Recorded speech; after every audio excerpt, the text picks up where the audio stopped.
Hello everyone. In this video, we are going to discuss a question on complete repossession of goods under hire purchase system. Yes, read the question first. It says P Limited purchased a truck on hire purchase system for rupees 56,000. Payment to be made 15,000 down and 3 installments of 15,000 each at the end of each year. Okay, so the cash price for the machine is 56,000, of which 15,000 is being paid down, and the remaining amount will be paid in 3 equal installments of 15,000 each at the end of each year. Now, here one thing is clear, that the installments amount includes the amount of interest as well, right? The question says rate of interest is charged at 5% per annum. Buyer is depreciating the asset at 10% per annum on return down value method. Because of financial difficulties, P, after having paid down payment and first installment at the end of first year, could not pay the second installment, and seller took the possession of the truck. So basically, buyer had paid the down payment, he has paid the first installment, but he could not pay his second installment. Therefore, the seller took the possession of the truck. Right? So here seller ने पूरी की पूरी asset को अपने possession में buyer से ले लिया. Next information है seller after spending 350 on repairs of the asset sold it away for 30,110. Okay. So now in this question we need to open the ledger accounts of both the parties in the books of hire vendor, in the books of hire purchaser as well, right? So first of all, let's calculate the CRP on each installment, interest and installment amount. Okay. Calculation of CRP, interest and installment. This will be our first working group. CRP, interest, installment. This is the order. CRP plus interest equals to interest. ये होता है. Now first, total CRP, total cost of the asset is 56,000. जिसमें से down payment is paid rupees 15,000.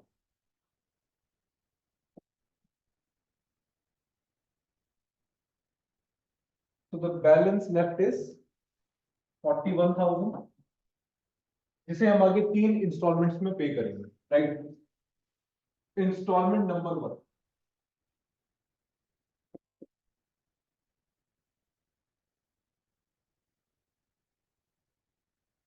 First instalment का amount हमें given है 15,000, तो directly हम इंस्टॉलमेंट्स के नीचे लिखेंगे.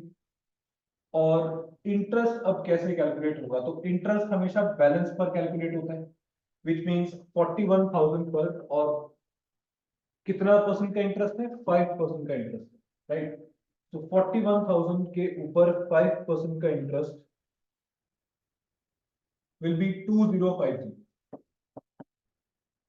अब इंस्टॉलमेंट्स में से अगर आप इंटरेस्ट को माइनस करेंगे तो आपको सीआरपी का अमाउंट मिलेगा फर्स्ट इंस्टॉलमेंट का 15,000 माइनस 2050, 12,950.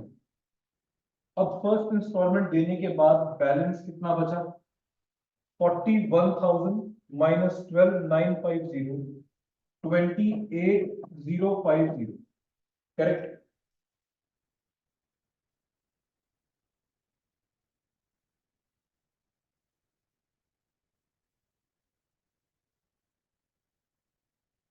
अब इसके बाद नेक्स्ट फॉर सेकेंड इंस्टॉलमेंट,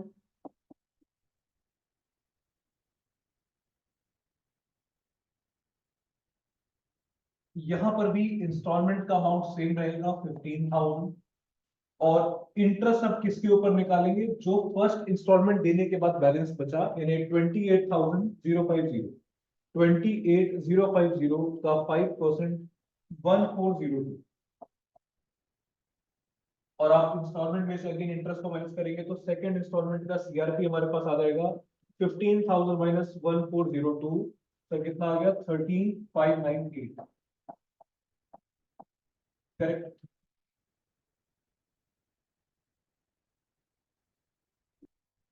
ना इसके बाद लास्ट इंस्टॉलमेंट है बट सेकेंड इंस्टॉलमेंट को पे करने के बाद बैलेंस हमारे पास कितना बच रहा है? 28050 माइनस 13598,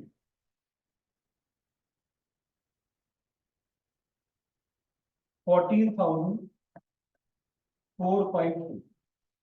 इसके बाद थर्ड इंस्टॉलमेंट,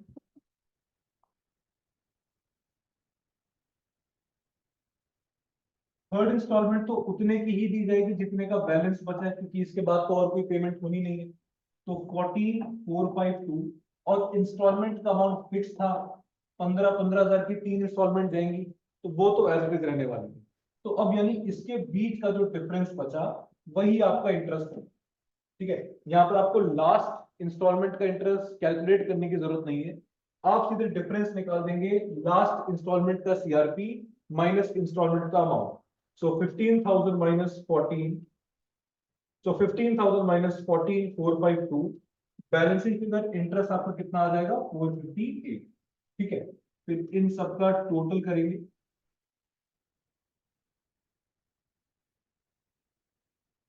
ठीक है, तो ये हमारे पास आ गया। अब हायर परचेज प्राइस अगर पूछा जाए तो वो कितना होगा? हायर परचेज प्राइस का मतलब होता है down payment plus all the instalments. So down payment हमने कितनी करी थी? 15,000, और 15,000 की ही 4 इंस्टॉलमेंट्स पे करी, तो 45, which means total hire purchase price हमारे पास कितना आएगा? 60,000। अगर मैं आपसे सीआरपी पूछूं तो CRP cash retail price question में पहले से गिवन था, कितना? 56,000। यानी कि 56,000 के एसेट के लिए 60,000 रुपीज पे करे जाएंगे अगर उसमें हायर परचेज पे खरीदा जाता है तो यानी इसके बीच का जो 4,000 का डिफरेंस है वो इंटरेस्ट होगा। अब चेक करते हैं क्या इंटरेस्ट उतना ही आ रहा है। आप इन सारे इंटरेस्ट को प्लस कर दीजिए। सर 2050 प्लस 1402 प्लस 548, हाँ जी सर बिल्कुल इसका टोटल 4,000 ही आ रहा है, और जो कि इसके बीच का डिफरेंस है आप वैसे भी निकाल सकते। Okay, so first working notice done. अब इसके बाद हमने करना क्या है? Right, so first working notice done. Now अब हमें लेजर अकाउंट्स ओपन करने हैं in the books of both parties. So first we will open the ledger accounts in the books of hire purchaser who is mister P. चलिए, तो पहले हम ledgers account बनाएंगे in the books of P. P कौन है? Higher purchaser, जिसने truck purchase करा हुआ, और वो 2 लेजर अकाउंट प्रिपेयर करेगा, एक तो एसेट का और एक जिससे एसेट परचेज करी हायर वेंडर का। राइट, चलिए स्टार्ट करते हैं पहले एसेट के अकाउंट के साथ। क्वेश्चन में क्योंकि डेट्स केवल नहीं है तो हम ईयर को 1 2 3 करके नंबरिंग डालेंगे। ओके, तो सबसे पहले फर्स्ट ईयर में एसेट को परचेज किया हमने फॉर 56,000। एसेट परचेज करिए, इंक्रीज होगा डेबिट होगा। तो फर्स्ट ईयर में 2 किससे परचेज किया? हायर वेंडर, 56,000 की एसेट। और फर्स्ट ईयर के एंड में क्या चार्ज होगा? डेप्रीसिएशन। डेप्रीसिएशन किस रेट से और कौन से मेथड से चार्ज होता है? तो क्वेश्चन में लिखा हुआ है कि बायर जो कि पी है is depreciating the asset at 10% on written down value method. Okay, so 10% से हमें डेप्रीशिएट करना है। 10% फर्स्ट ईयर में कितना हो गया? 5600। तो आपका बैलेंसिंग फिगर कितना बचेगा? 200। ठीक है, इसके बाद नेक्स्ट ईयर में ओपन करेंगे। सेकेंड ईयर के बिगिनिंग में to balance PD, balance PD आ जाएगा 50,400। अब अगेन इसे सेकेंड ईयर में भी क्या डेप्रिशिएट करेंगे?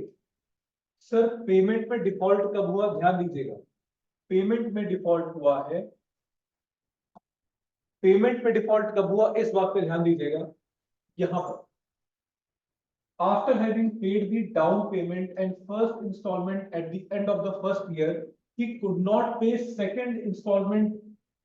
He could not pay second installment, which means first year तक तो सारी पेमेंट हुई है, कोई दिक्कत की बात नहीं है। सेकेंड ईयर के एंड में पेमेंट नहीं हो पाई, तो सेकेंड ईयर तक तो एसेट बायर के पास ही थी, तो वो सेकेंड ईयर तक उसको डेप्रिशिएट करेगा। Clear?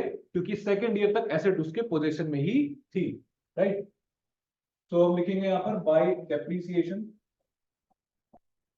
Sir return down value method है, तो अब जो वैल्यू बची है उसका 10% निकालना, 5040, और इसका बैलेंस सीडी नहीं लिखा जाएगा बिकॉज सेकेंड ईयर के एंड में पेमेंट में डिफॉल्ट हुआ था, तो ये एसेट हमारे पास से अब जाने वाली। अभी के लिए इसको इतना छोड़ते हैं, पहले यहां तक हम वेंडर का लेजर प्रिपेयर करें। In the books of hire purchaser, vendor उसके लिए कौन है, लायबिलिटी है, तो शुरुआत कहां से होगी, क्रेडिट साइड से। फर्स्ट ईयर में सबसे पहले हमने एसेट परचेज करी, लिखेंगे ट्रक अंडर हायर परचेज 56,000, और वेंडर को जितनी भी पेमेंट करी जा रही है वो सारी की सारी कहां पर होगी, डेबिट में। सिंपल सा अकाउंट है, वेंडर को करी जाने वाली पेमेंट डेबिट साइड में, और जब भी हम इंटरेस्ट ड्यू करते जाएंगे तो वो क्रेडिट साइड में आता जाएगा। सबसे पहले आपने डाउन पेमेंट करी, फर्स्ट ईयर में ही करी, हाँ जी, टू बैंक डीपी कितना पे किया आपने, 15,000। उसके बाद फर्स्ट ईयर के एंड में इंटरेस्ट ड्यू करा था, राइट, इंटरेस्ट आपने कितना निकाला था फर्स्ट ईयर में, सर 2050 ड्यू करा है, तो लायबिलिटी बढ़ गई है, डेबिट में दिखा देंगे। उसके बाद आपने फर्स्ट इंस्टॉलमेंट की पेमेंट करी है, फर्स्ट ईयर तो पेमेंट हुई है ना 15,000, और पेमेंट जब भी होगी तो कहां पर शो करेंगे, डेबिट से। टू बैंक, ये फर्स्ट इंस्टॉलमेंट की पेमेंट हो गई 15,000। अब फर्स्ट ईयर के एंड में आपका बैलेंस कितना बचा, बैलेंस कितना बचा कैसे निकालेंगे, सर आप बैलेंस पहले ही निकाल चुके हैं, बैलेंस आपका बचेगा इतना, फर्स्ट इंस्टॉलमेंट देने के बाद 28,050। नहीं यकीन है आप खुद चेक कर लो, आपको मेरी बात पे अगर भरोसा नहीं है आप खुद ही चेक कर लीजिए। 56,000 प्लस 2050 माइनस 30,000 कितना आया, 28,050। आपसे मैंने पहले ही कहा आप सारा काम वर्किंग नोट में पहले ही कर चुके हैं। नेक्स्ट ईयर आता है, बैलेंस शीट यहां, तो बैलेंस शीट यहां पर ओपन होगा, बैलेंस बीडी यहां पर ओपन होगा, बाय बैलेंस बीडी हम इस बैलेंस को यहां पर लाएंगे 28,050। सर क्या सेकेंड ईयर में पेमेंट हुई है, नहीं, सेकेंड ईयर में पेमेंट में डिफॉल्ट हुआ था, बट सेकेंड ईयर में इंटरेस्ट तो ड्यू हुआ ही था ना, क्योंकि सेकेंड ईयर के एंड में पेमेंट डिफॉल्ट हुई है, तो इंटरेस्ट तो हम लगाएंगे, सर इंटरेस्ट तो हम बिल्कुल लगाएंगे, इंटरेस्ट थोड़ी छोड़ेगा सेलर, 1402। और आप क्या इस पैसे को चुका पाए, नहीं, अगर हम इसकी पेमेंट कर देते तो डेबिट साइड में टू बैंक का नाम आता, बट अभी इसकी पेमेंट नहीं हुई है तो डेबिट में टू बैंक का नाम नहीं आएगा।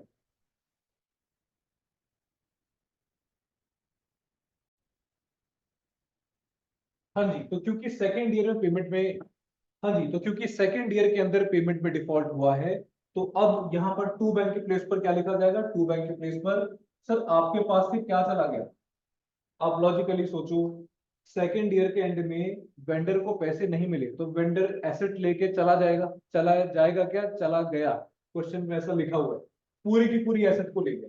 तो वेंडर से आपको कितने पैसे लेने थे, सर हमें लेना था बैलेंस जो बचा है 28,050 का, और इंटरेस्ट ड्यू करके छोड़ा हुआ है 1402, तो कुल मिला के हम जो एसेट को लेकर के जा रहे हैं वो किस वैल्यू पर लेके जा रहे हैं, ट्रक अंडर हायर परचेज हमारे पास से चली गई 29,452, और इधर ही ये आपका अकाउंट बंद कर दिया जाएगा। तो बेसिकली कुछ नहीं करना, बैलेंस बीडी प्लस इंटरेस्ट आपने ऐड कर दिया, और इसी वैल्यू पर हम इस अकाउंट को ट्रक के नाम से क्लोज कर देंगे। बिकॉज जब ट्रक को हमने खरीदा था तो वेंडर ने एंट्री कहां पास करी थी, क्रेडिट साइड में, और जब चली गई है तो उसी नाम से डेबिट में क्या कर देंगे, क्लोज कर देंगे। और इसी वैल्यू पर ये चीज रिकॉर्ड हो जाएगी ट्रक के अकाउंट में क्रेडिट साइड में, बाय सर किसका नाम आएगा, वैसे तो बैलेंस ईडी का नाम लिखता है लेकिन एसेट हमारे पास थोड़ी है, अब एसेट वो लेकर के चला गया, सर कौन लेके चला गया, वेंडर लेके चला गया, तो वेंडर का ही नाम आएगा, by hire vendor account, sir किस वैल्यू पर लेके गया, इस वैल्यू पर 29,452। सर लेकिन अब तो ये मैच नहीं कर रहा है, कोई प्रॉब्लम नहीं है, जहां पर भी आपका बैलेंसिंग फिगर आएगा वहां पर हम P&L का नाम डाल दें। तो देखिए डेबिट में है 50,400 माइनस 5040 माइनस 29452। आपका बैलेंस फिगर कहाँ पे कम आया? क्रेडिट साइड में। तो उसे हम बाय पी एंड एल के नाम से रिकॉर्ड कर देंगे। ये आया 15,908। ये किसके लिए लॉस है? ये परचेजर के लिए लॉस है, बिकॉज परचेजर के लिए वो एसेट कितने की है? चलो डेप्रिसिएशन के बाद वो कुछ कम वैल्यू की बचेगी, बट उसे काफी कम वैल्यू पर टेक ओवर किया जा रहा है, तो बाकी का नुकसान किसको उठाना पड़ेगा? Purchaser, right. तो ये लेजर्स थे सिंपल से in the books of hire purchaser. अब देखते हैं in the books of hire vendor.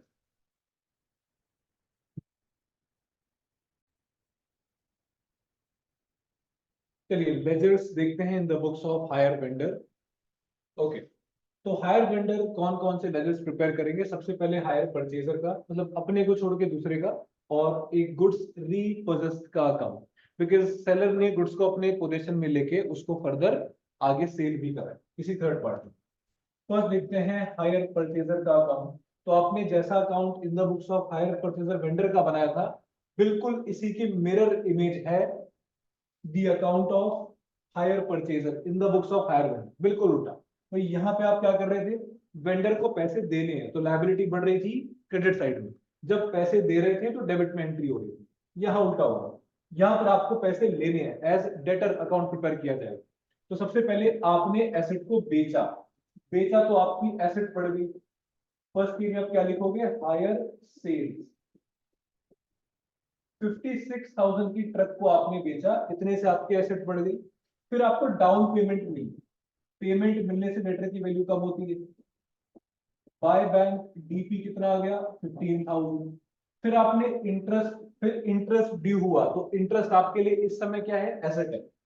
बिल्कुल इसी का उल्टा, टू इंटरेस्ट। फर्स्ट ईयर में इंटरेस्ट कितना आया था? 2050। वहां पर क्रेडिट, यहां पर डेबिट, 2050। और फिर आपको डाउन पेमेंट के बाद इंस्टॉलमेंट मिली, by bank first instalment. Sir कितने की मिली? देख लीजिए, 15,000। 15,000 रिसीव किया, उसके बाद बैलेंस कितना बचा? सर ये भी आपने पीछे निकाला हुआ है, बैलेंस बचा था 28,050। फर्स्ट ईयर का काम खत्म।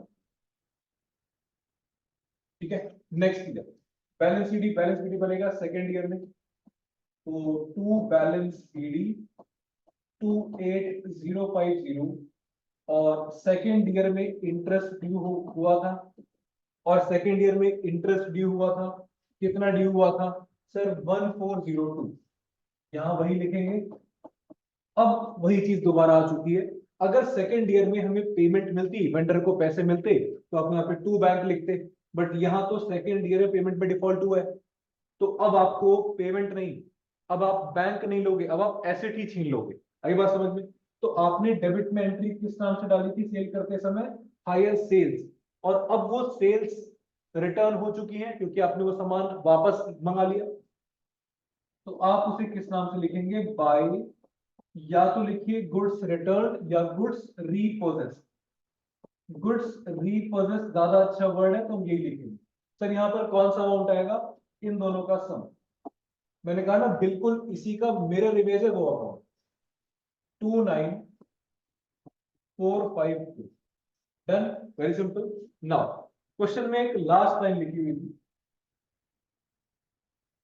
Read the question. Seller, after spending 350 on repairs of the asset, sold it away for 30,110। अपने पोजीशन में एसेट को लेने के बाद सेलर ने उस एसेट में थोड़े से रिपेयर्स करवाए और फिर उसे आगे चल के सेल कर दिया। तो गुड्स रीपोजेस्ड के अकाउंट में हम इसे शो करेंगे। एसेट हमारे पास आई किस वैल्यू पर? इस वैल्यू। तो डेबिट साइड में किस अकाउंट से वैल्यू आ रही है? Hire purchase. तो 2P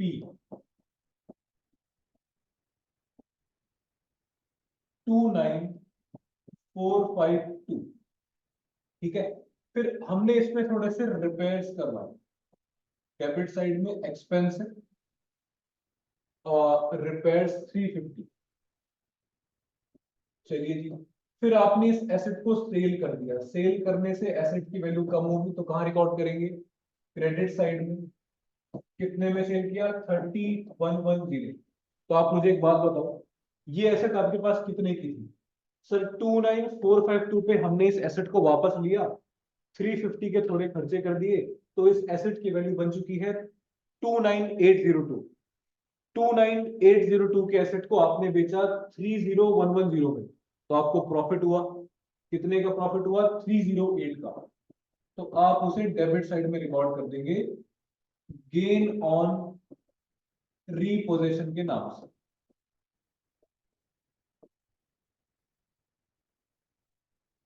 गेन ऑन रीसेल के नाम से। टोटल दोनों तरफ double x close and the question is done, right? So this was our complete repossession under hire purchase system. कुछ प्रॉब्लम आती है तो प्लीज आप कमेंट करके पूछेगा, और अगर आपको और क्वेश्चन प्रैक्टिस के लिए चाहिए तो वो भी आप कमेंट करके मांग सकते हैं। नेक्स्ट लेक्चर्स में हम पार्शियल रीपोजिशन देखेंगे। सीआरपी इंटरेस्ट इंस्टॉलमेंट के कैलकुलेशन के जो 3-4 पॉसिबल केसेस होते हैं, वो भी एक लेक्चर, एक सेपरेट लेक्चर में डिस्कस किया जाएगा। Okay, so that is it for today. ठीक है, practice more questions from this topic. Thank you.